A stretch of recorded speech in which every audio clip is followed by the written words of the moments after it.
You're listening to Puma Podcast. Welcome to The Imaginable Workplace, where we explore how to make work better. I'm Carl Javier, CEO of Puma Podcast, an award-winning podcast production company that aims to spread the joy, power, and value there is in listening. And I'm Jackie Cañiza, founder and managing partner of Haraya Coaching. Rooted in wholeness, Haraya supports individuals and teams by creating brave and safe spaces for transformation. In this episode, which might be called I Survived Another Meeting That Could Have Been an Email, we're talking about meetings. Yuck. Bakit kailangan? Why do we even need to have meetings when we could just sit at our desks and do the work? Jackie, how do you feel about this? Lalo na, I don't know how much time you spend catching memes, but I spend a lot of time watching stuff and there's just so much hate about the meeting. It's so funny because when you were doing that intro and you're saying, we're talking about meetings, yuck. My first reaction was, yay, meetings! So immediately, Go on. we can see that we have very different experiences of meetings, you and I. So I'm curious about what kind of experience you've had with meetings. Why do we have them in the first place, I guess, is the first question, right? What are meetings for? Yeah, Yeah. I mean, it's inevitable in an office that you get pulled into a meeting. And I think that's why there's these passive aggressive mugs that just say, this could have been an email. And there are many times when I have walked away from a call or a meeting or something. And that's really my thought is this could have been an email. Yeah. I think it's because that meeting was not utilized properly. I think that's really what it is thinking about function and time and what people are around for and what things are available to us. And so I think in quote unquote in the olden times, madalas mag-meeting para mag-cascade ng information. And I think that's what frustrates people is that we actually have access to information and information dissemination tools. And people still use meetings to do that. Yeah, I can imagine a time when there were no emails, there was no internet, right? Or any kind of forum. And so you had to come together to disseminate information. But obviously, times have changed. Technology has evolved. There's so many tools, and we're not using meetings, I think, in the most optimal way anymore. Why do we hold meetings? Ultimately, there is value in bringing people together. I mean, human beings are social by nature. There are connections in our brain that point to us being social. They call that the social brain, and it is because people look for and thrive in connection with others. So in a workplace, it only makes sense that you would use coming together as a way of creating that connection. So I guess that could be a question, right? How well do these meetings help to connect us, or do they just disconnect? Because it can be really, really awful. While I said yay earlier, I've had my share of pretty awful meetings. The worst is you're sitting there wondering, why am I here? Why am I in this meeting in the first place? Yeah. Why was I invited to this meeting? Because I don't need to be here. Right? So who should be there is a good question to be asking. And why are people there? What's expected of them when they come to this meeting? So many different questions that need to be asked before you even decide, okay, kailangan ba nating mag-meeting? So a few things there, no? Kailangan ba nating mag-meeting? And then who should be there? Like all of those things are things that we begin to factor in. I also want to address this specific topic isn't about the unpleasant meetings that you're going to have. Yung a difficult negotiation or you have to give bad feedback. The negativity is not what we're looking at. It's whether the meeting is essential or not and Yeah. whether it's meaningful to even have that meeting. Kasi on Yep. the best level, as you've addressed and which I wholeheartedly agree with, sometimes if you put people together, you come up with solutions that are better than what would have happened kung wala.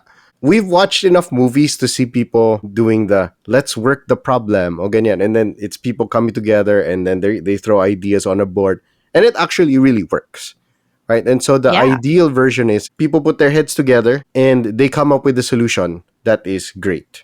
And Mm. the least ideal version is yung meron ka lang boss na extrovert, tas gusto niya lahat ng tao nandun, or or it's some kind of requirement that a bunch of people need to be in that meeting together just because gusto nila maraming taong nandun sa meeting. Oh my And gosh, are you talking about me, Carl? no, This I'm is so me. I'm super extroverted. And so to me, having people in a meeting is so value adding to me because I love But what kind of talking. meeting is it? What are you meeting about? Like when you have to pull in a bunch of people. Yeah, yeah. I mean, obviously, you'll want there to be relevance to the people who are there. Bonus na lang yung ay madami tayo, magkakasama tayo. I think from what you said, what I really heard was you're working through a problem and there's value in bringing people together because they will provide different perspectives and the resolution just becomes even better, right? So I think that's Yeah. one way to say okay yan na meeting yan when there's a problem that needs to be solved. The other, I guess, is especially now, one of the things that I appreciate about coming together is because we work in a very virtual environment now, right? And so there isn't a physical office space where we could bump into each other and have a quick coffee break or just running into each other in the toilet. So there's a need to be a little more planned in when people come together. So having those opportunities for connection help to bridge the isolation that you have by working from home, right? So I think that's also one of the things that has kind of evolved in the last few years of what makes for a good meeting. What you're saying connects to, I can't remember if it's Apple or Pixar, but this idea that they would create paths or walkways that would connect departments that are not naturally prone to Mm, talking to each other, so that there would be some quote unquote mm, forced interactions or incidental interactions, so that people would wind up talking to each other. And the water cooler conversations, the running into each other, those are quote unquote unofficial meetings, but interactions that have the potential to be really meaningful. mm. But like you said, in a virtual setting, medyo mahirap i-facilitate yon. Like you don't have like an incidental run-in on someone on Zoom. It doesn't. That would be weird, right? There's no way that that happens. What I was thinking though is the why am I here in this meeting kind of thing. And Mm. sometimes you are invited to the meeting and you don't know why and you're not informed why. And then someone just says, well, because your presence is valued, whatever. But I think that needs to be made clear what that expectation of your presence Mm. there is. Are you there as a speaker? Are you there because you're supposed to absorb the information? Are you just a note taker? Because if I'm running a meeting and someone is giving why am I here energy, yung why am I here when I could be somewhere else, that's negative energy Yeah. for producing something in that meeting. I guess some guidelines for me, and one of the reasons why I invite as few people as possible to a meeting is because I'm computing their work hours. And Mm. if this person has X number of hours in a week, is this meeting worth their time to attend? Lalo na kung face to face, that means that they lose this amount of time to the commute and Mm. whatever else.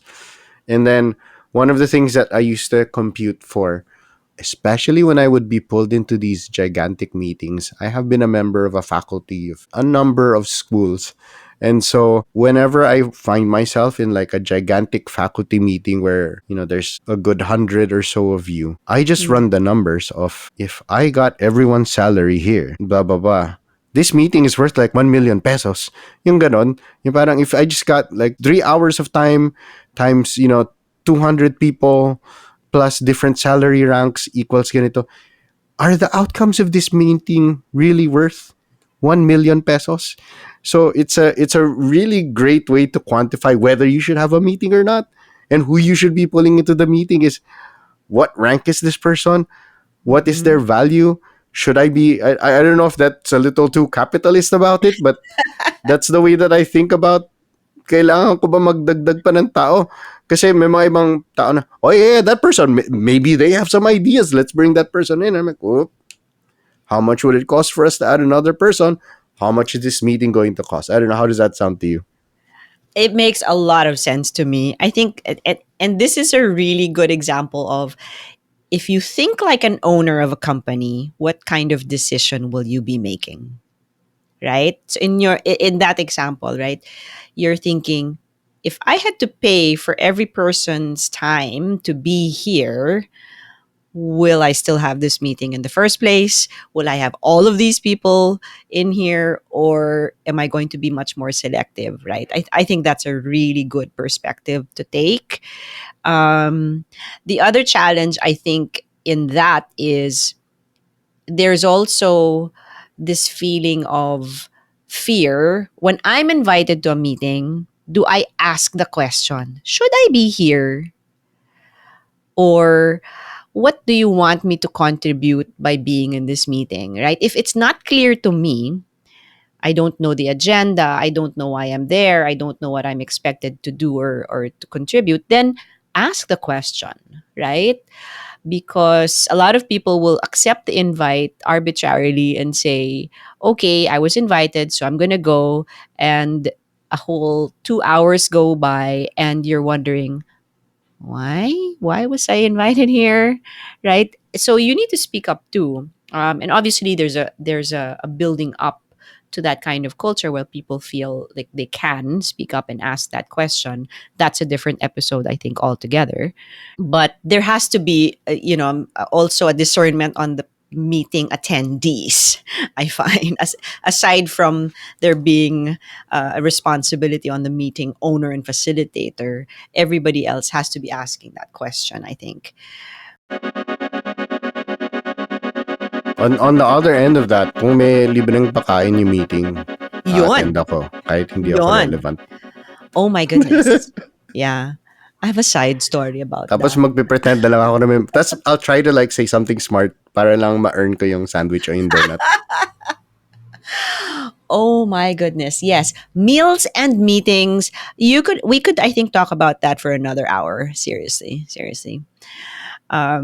Yes. Can I just make a side story? Go. I used to I used to be attending these very senior executive meetings that would run over lunch. And I guess for most people that was okay, but because the favorite food of the person running the meeting was Shakey's, then we were always having pizza and Mojos. Okay. This was every meeting. And, I'm trying to be very healthy with my food. So I'll end up bringing my baon to this meeting and wondering, do we have to meet over lunch? I really would rather have other people in my company over lunch. But yeah, medyo nagsawa ako sa Shakey's. Although I like Shakey's. I mean, Yeah, who sorry. doesn't? Who Are we doesn't not like supposed it, to diba? mention any brands? I'm so No, sorry. it's fine. Who doesn't? And who doesn't like a free lunch? Malamang sagot pa ng kumpanya yun, diba?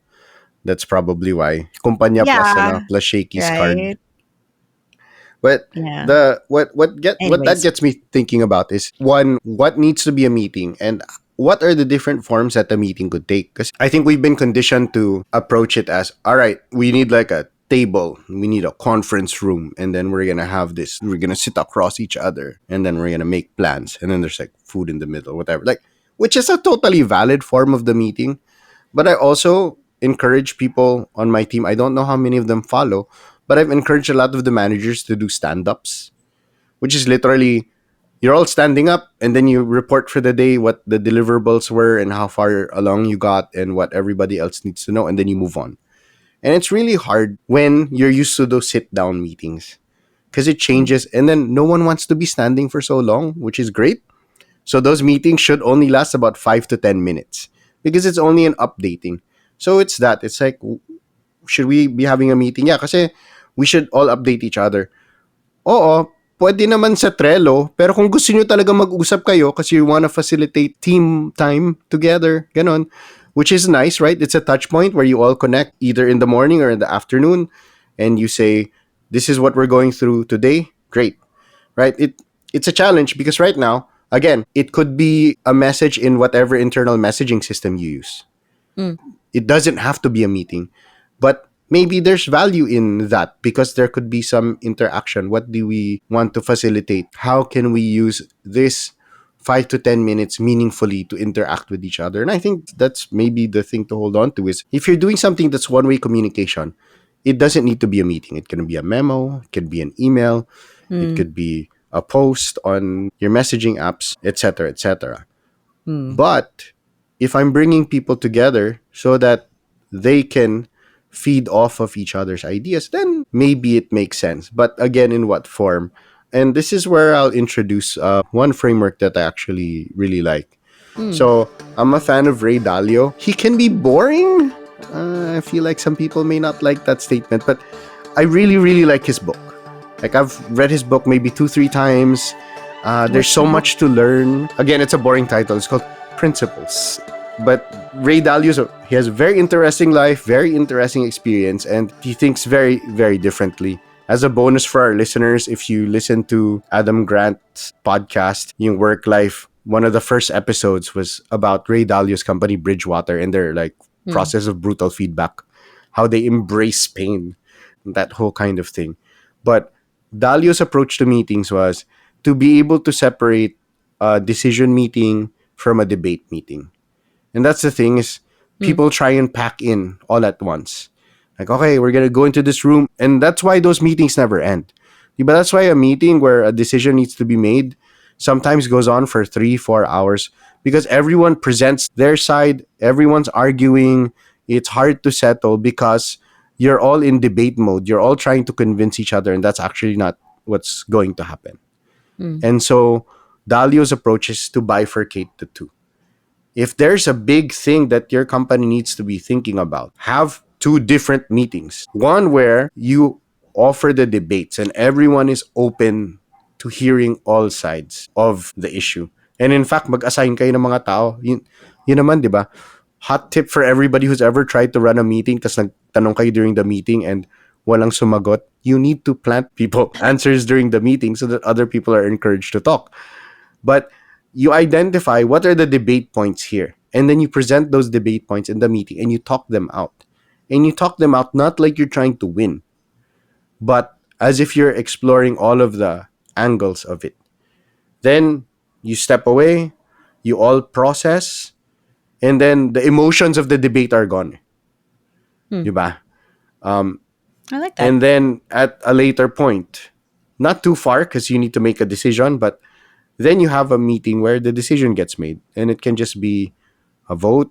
It can be a short discussion na lang, final points before you all weigh in.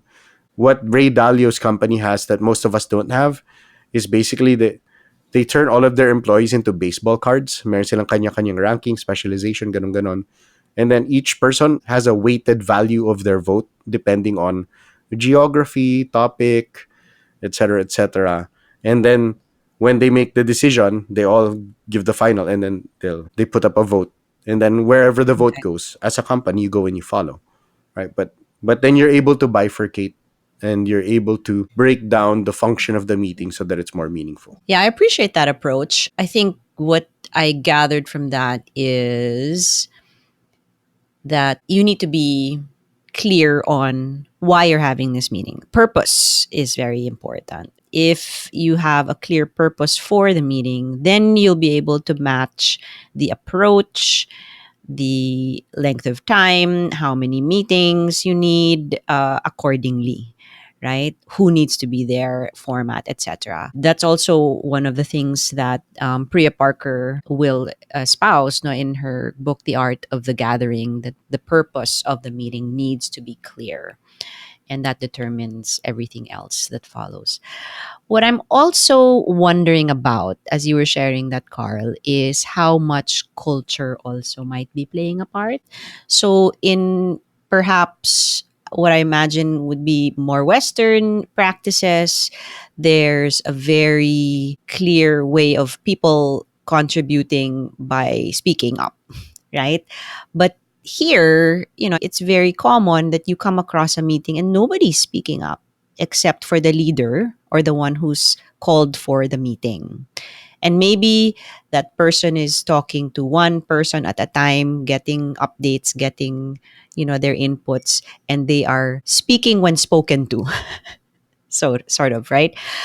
And I think that, we have to also take that into consideration, that you have to also create an environment where you can draw people out and have them contribute to a meeting in a way that fits, right? We're non-confrontational. We talked about this in a previous episode, right? We're non-confrontational as a culture. And so what will work here? um, some meetings you could do, and I like what you said about breaking down a meeting, right, into more. Maybe you have a communication that goes out first and says, "This is what we're going to talk about," so that introverts who need time to think and reflect can come to the meeting and say, "Okay, this is what I think about that." Or you can give space to, if we were doing this in a face-to-face meeting, maybe you do post-its and say, okay, everybody write down what you think about this idea and spend time thinking about it, and then everybody has to kind of share what they think, so that you're creating a space where I can feel safe to share. Little things like that will capture different communication styles, and I think, of people. One of the tools that we use, and you guys did this with us, right, is a motivational assessment. It's called Fingerprint for Success. One of the categories there is communication style. And two different styles: neutral communication and effective communication. So, in your meeting, how do you allow for a space where both of those communication styles can thrive and contribute effectively? If someone was more attuned to details rather than big picture, or vice versa, how do you capture their strengths and make the meeting more valuable by capturing those strengths? So I guess those are some of the things that came to my mind as you were sharing the approach there. Ako, I can share a recent thing that we did. Actually, Macy, our producer, was part of this. Was we needed to brainstorm some concepts, and Mm. normally you just say, "Oh, I'm brainstorming tayo. Show up, and then we'll have amazing ideas." But I'd read Adam Grant's new book, and he has a part there about how to draw out people Hidden so that, Potential is the book, yeah, right? yeah, all right, yeah, there you go. So, um, in Adam Grant's Hidden Potential, he has a part there about not just brainstorming, because that just lets the loud people keep talking, but prepping. So what we did was, I Mm. gave everybody some simple homework, and then I made a digital board, and then everyone would post on the digital board, so that there's no first idea that is loudest. It's all of the ideas appear on there at the same time, and then we can sort of discuss at the same time. Because I did notice, and we've talked about power distance and these things, or just Mm. simple introversion, extroversion, or willingness for people to throw their ideas out there. Finding ways to facilitate and make it easier just allows better ideas to emerge. And sometimes people, when they hear someone offer a good idea, even if they have one, they'll back off because they're Mm. like, there's one out there already. So that was one very intentional way for us to bring out an opportunity for people to share, even if they are more introverted. I think mahirap talaga pag may badaldal sa team, tas may extroverted, and then they can't help, and it's not their fault. They can't help but take over, right? But then they shut things down, and that person sometimes is me. Right? So if I have an awareness that I can talk over my team, or I have strong ideas, or I express in a way that doesn't make enough space for other people, then the onus is on me to make sure that I am creating that space. And so that's one. Another, which I read, like Amazon used to do. I don't know. I know Amazon is problematic now, but whenever you call for a meeting, you have to send an email in advance, and everyone who shows up needs to have read that email. Para nagkakasundo kayo, hindi yung people show up to, ano nga ba yung pag-uusapan natin, and then dun pa lang kayo magtatrabaho. I hate that. I hate when people are unprepared in a meeting. I want an agenda. I want it to be clear so that when I show up, right? Like, again, with the time, right? When we were saying, if this meeting costs this much, kailangan maximum impact yung 1 hour na yon, so that we get what we need out of it. So have that agenda ready. Like, what are we talking about? Hindi, you know what's the worst is the meeting invite, tas walang laman. I don't know. I don't know if it's just me, but it's like, and then the funniest thing for us is when someone has made the mistake of sending out yung meeting invite na walang laman. People are like, "Oh, did I do something wrong? Mapapagalitan ba ako kaya walang description Secret of ang what this?" agenda. 'Di ba? Walang 'di ba? Meeting invite, zero information. 'Di ba? It causes anxiety for people, It right? does. It So does. having an agenda, yeah, being intentional, who's part of it? What are we going to do here? Maybe having a clear roadmap. What are the things that we want to discuss? And I've gone to the level of someone sends me an agenda, and I'll say, that's too many items. We're not gonna cover that in an hour. So either you adjust the invitation, or you have less agenda items or something. But being intent on making sure that these things are impactful, so that we know that it couldn't have been a meeting. Diba? That's the goal. Eh. You walk away and you're like, ah, yeah, yeah. It's so good that we got together and we discussed this. Medyo nag-react ako dun sa, mahirap kasi kung merong madaldal eh, di ba? Parang ako yun eh. That's why we So, host this show. yeah, well, yes, we like to talk, and this is why we're here, right?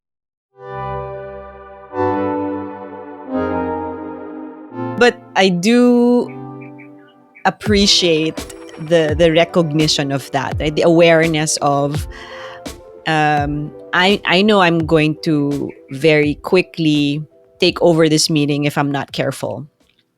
And I think leaders have to be aware of that, because usually it is the leader who is calling for the meeting, right? So being aware that one, people might not speak up if I already give my opinions up front. So maybe I'm the last to share. Two, how do I create that space where people can feel open to share what their thoughts are in different ways that match their communication style? Because often we will structure a meeting that is catered to us and our needs. And I make this mistake all the time too. I'm highly extroverted. I think out loud. And so I will come to a meeting with nothing on the agenda sometimes, but I know that we need to talk about some things, right? And that's the good thing about working in a team, because I have team members or partners who will say, Jackie, what's our agenda? How are we going to structure this meeting? Right? So it meets both our needs. And then we'll agree on a structure, we'll agree on an agenda, we'll agree on some. So I guess it's drawing upon the different styles and strengths that people have, so that the meeting meets all of our needs. I'm happy to just sit in a meeting and just make dal. It's fine like this, right? This works for me, but it doesn't work for everybody. There are also some times when, you know how they say you should resolve everything and have a solution at the end. Sometimes it doesn't work that way, right? At the end of the meeting, maybe a decision is so important that people need time to let this sink in. We will literally, at the end of our meeting, ask, okay, how do we feel about this decision? And if there is any kind of hesitation or doubt, we'll say, okay, we will literally sleep on it and come back the next day and say, what we really think and what we really feel then, and make that decision later. What that also helps to do, sorry, a little bit of a brain nugget here, is it taps into what's called our default mode network, where if you're not focused on something in particular, it kind of becomes more active. And that's where a lot more imagination comes in, a lot more problem solving is done. Parang when you're in the shower and you suddenly think of a solution to your problem. That's what happens with the default mode network. So sometimes putting things off and not covering things in a meeting is also the most helpful thing. Actually, I like how this connects with the debate framework and the decision framework Mm. from earlier. And I guess to round this out, and I've given a lot of tips on how I like to run meetings and probably things that people can take away from. But Jackie, do you have any things that you want to share with listeners for how they can run better meetings? So I guess what you've covered, Carly, are the structure parts, right? Having an agenda, sending the meeting in advance, putting the right people in that meeting, what's the flow, and etc.